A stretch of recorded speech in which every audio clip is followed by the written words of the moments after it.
A continuación verás el duelo entre el gran maestro más joven de la historia y el mejor jugador de la historia.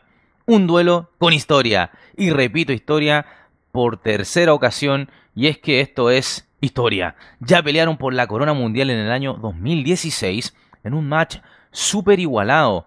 Ronda número 5 del Grand Chess Tour Croacia 2019 y se enfrentan con piezas blancas el gran maestro ruso Sergei Karyakin versus piezas negras el gran maestro noruego y campeón del mundo en una partida muy reñida.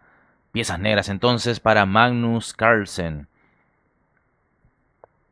Inicia la partida por parte de Sergei Karyakin con D4, Magnus Carlsen D5, C4, E6, estamos ya en un gambito de dama, caballo F3, A6, en una jugada que es característica de Magnus, no siendo lo principal, pero teniendo algunas ideas tendientes a expandirse por el ala de dama en algún momento.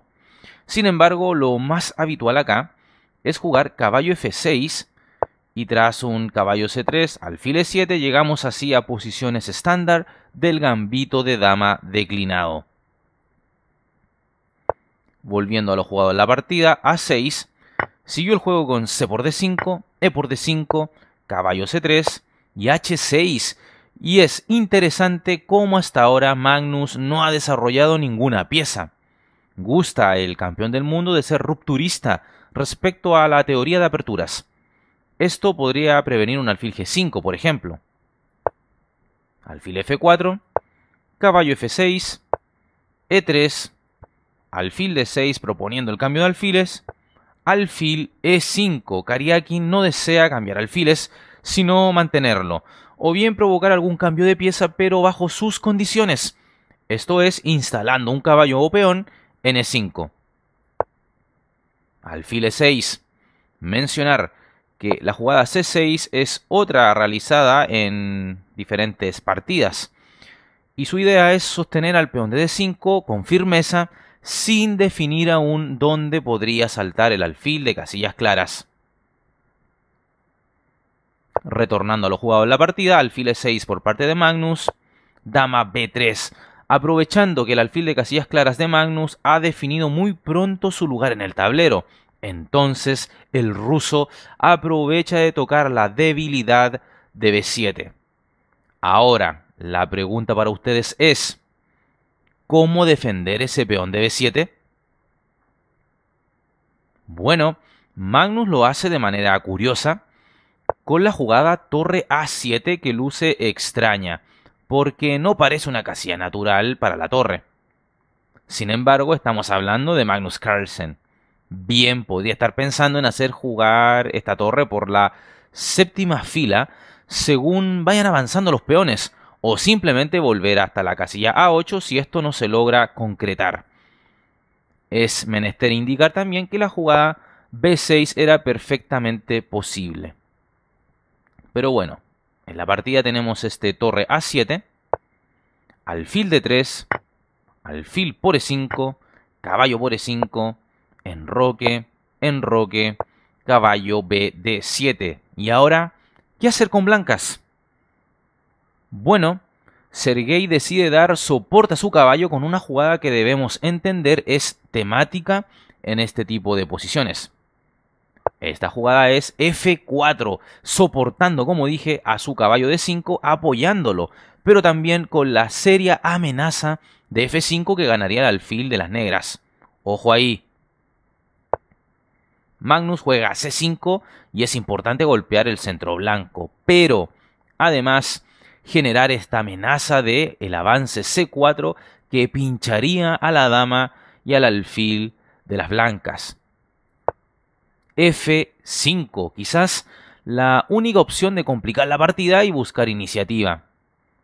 A ver, la jugada dama C2 también sería posible para evitar este C4, pero podría llevar a posiciones poco ambiciosas para las blancas. Por ejemplo, tras un C por D4, E por D4, dama B6 tocando en D4, por lo tanto, dama F2 protegiendo, y ahora caballo por E5. Y en este momento hay dos posibles capturas, con el peón de F o con el peón de D. Veamos si se capturaba con el peón de F, es decir, F por E5. Seguiría caballo G4 atacando a la dama, dama F4 quitándose de la amenaza, pero además manteniendo la defensa sobre el peón de D4, F5 para sostener al caballo y además bloquear la diagonal del alfil de D3.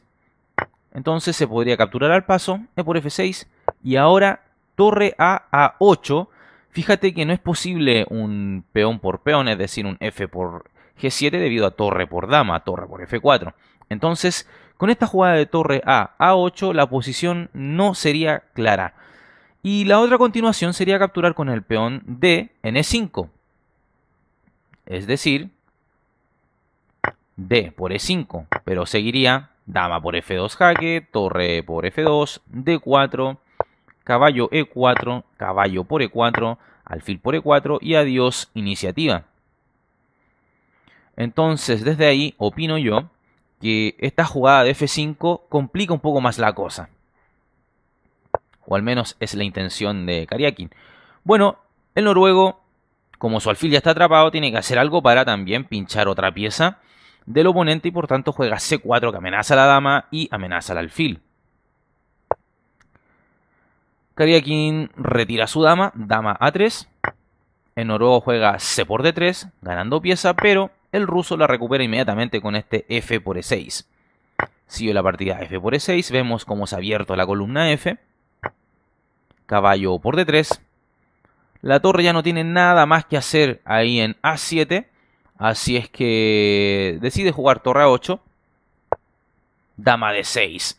Activa su dama el ruso. Vaya qué posición para la pieza más poderosa del tablero. Por lo tanto, ¿qué hacer acá? Magnus creo que hace lo correcto. Dama B6. Y bueno, la dama de Karjakin controlaba muchas casillas en el tablero y hay que buscar el cambio de damas por tanto. Dama por B6. El campeón del mundo responde caballo por B6. Y vemos que con esto las negras han logrado igualar y ya respiran en una posición bastante más tranquila que la que había anteriormente, ¿verdad? Gracias a las simplificaciones, la posición se ha tranquilizado. Caballo C5, tocando en B7. Torre F7, defensa activa. Siempre que defendamos alguna pieza, algún peón, debe ser de manera activa. Porque, claro, existía torre a B8, pero es una defensa pasiva. La torre amarrada a la defensa de un peón, no teniendo actividad, contrajuego, absolutamente nada. Mientras que, con lo jugado en la partida, torre F7 se mantiene, por lo tanto, defensa del peón de F7, pero también podría existir un doblaje de torres por la columna F. La torre algo está haciendo, además de solo defender. Continúa la partida. B3 controlando posibles saltos de caballo negro en C4. Y bueno, también se podría haber capturado en E6, claro, pero no sé si hubiera sido tan convincente. Mucho sentido no tendría a causa de torre E8 y cuando se quite el caballo, caerá el peón de E3.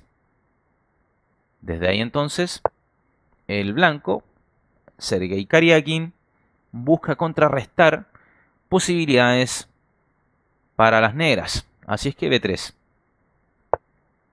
Torre E8, torre a C1 y ahora E5. Magnus quiere abrir el juego. Siguió la partida con H3, caballo C8, caballo D3, E por D4, E por D4, caballo A7 para caballo C6, claramente, caballo F4, caballo C6. Las blancas están capturando en D5, pero las negras en D4. La igualdad, por tanto, se mantendría. Caballo F por D5. Una posición que ya podría estimarse de tablas, pero estos grandes maestros buscan forzar un poco más las cosas. Caballo por D5, caballo por D5, torre D7, torre C5, caballo por D4, torre D1, caballo E6, torre C4, torre E D8, torre E1 entregando su caballo de D5 para capturar el del oponente. Torre por D5, torre por E6, torre 8 D6, torre por D6, torre por D6, A4. En caso de torre C7, ¿de qué manera se debería continuar con negras? Te hago la pregunta a ti que estás viendo esta partida. Bueno, la defensa correcta sería B6 y en caso de un torre A7 atacando al peón de A6, seguiría A5 y no habría debilidades en la isla de peones negros en el flanco de dama. Siempre defensa activa como mencioné, una torre que defiende un peón retrasado pero en una posición bastante activa. Bueno, entonces nada de torre C7 sino que A4 por parte de Karyakin, B6, B4, torre D1 jaque, rey F2, torre A1 atacando en A4, torre C6, torre A2 jaque, rey F3, torre A3 jaque, rey F2, torre A2 jaque, rey F3, torre A3 jaque, rey F2, torre A2 jaque y tablas por repetición. Bien podrían las negras dejar de hacer jaques al rey blanco y capturar en A4, pero eso no lleva a nada favorable, porque las blancas podrían capturar en B6 y la posición de tablas se mantendría. Partida súper disputada y técnica por parte de ambos, llegando hasta la jugada 42 sin poder desequilibrar el juego. Creo yo que a pesar que no hubo sacrificios, no hubo un ganador, es una partida instructiva de la cual podemos aprender. Es importante ser sólidos también en el ajedrez, no regalar nada al oponente y además siempre pensar no solamente en nuestra propia iniciativa, sino que también en anular los planes del oponente. Y ambos jugaron a la perfección, sin errores, un ajedrez casi de máquina. Pero bueno, vayamos a ver la tabla de posiciones jugadas estas 5 rondas ya, para que veas el cuadro y quién sigue liderando. Y en concreto, tenemos como líder a Ian Nepomniachtchi, el Nepo, con 4 puntos, muy firme ahí. En segundo lugar, Magnus Carlsen y Wesley So con 3. Luego, Maxim Vachier-Lagrave, Sergei Karyakin, Levon Aronian, Fabiano Caruana y Dean Liren con 2,5. Posteriormente, Vishy Anand, Shahryar Mamedyarov, el Mame, Hikaru Nakamura con 2, el Naka. Y bueno, finalmente Anish Giri con 1,5. Un torneo súper apretado, nadie con 0 puntos. De verdad, fortísimo. Y por supuesto puedes seguir este evento en estos resúmenes, análisis, a través de tu canal Partidas Inmortales de Ajedrez. Dale me gusta al video, suscríbete al canal, compártelo con tus amigos, síguenos en todas las redes sociales que están en la descripción del video. Y por supuesto agradezco a aquellos suscriptores que apoyan al canal con una donación y que creen en este proyecto de Partidas Inmortales de Ajedrez. Un abrazo grande y se cuidan, chao. Suscríbete al canal y activa la campana para recibir las notificaciones de Partidas Inmortales de Ajedrez en tu teléfono móvil, en tu correo electrónico y así recibirás al instante el aviso de un nuevo video o directo en nuestro canal.